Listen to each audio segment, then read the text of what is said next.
Welcome to Luca and Miguel. Enjoy the video. You start inside Snapchat, launch the app and sign in if necessary. Tap your profile Bitmoji at the top left. This opens your account view. Once there, make sure to tap the settings gear icon in the top right to access account controls. You do this first because subscriptions are managed from settings. If you don't see the gear, swipe down again or force close and reopen the app. This ensures the latest UI elements load before you proceed to subscription management. You scroll inside settings to the subscriptions or premium section. This is where active purchases are listed. Tap Snap Premium to view details like renewal date and the payment method linked. Once you see the subscription page, choose Manage or Cancel Subscription. This triggers the cancellation flow. Make sure you read the confirmation text. It tells you whether access ends immediately or at the next billing cycle.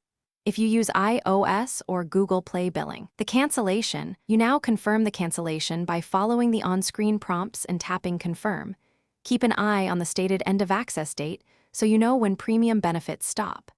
If the subscription was billed through the App Store or Google Play, make sure to cancel inside that store's subscription manager instead, because Snapchat won't control those charges.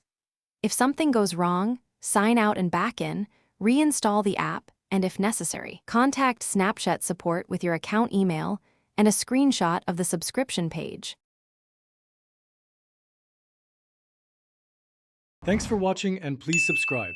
It's the best investment you'll ever make.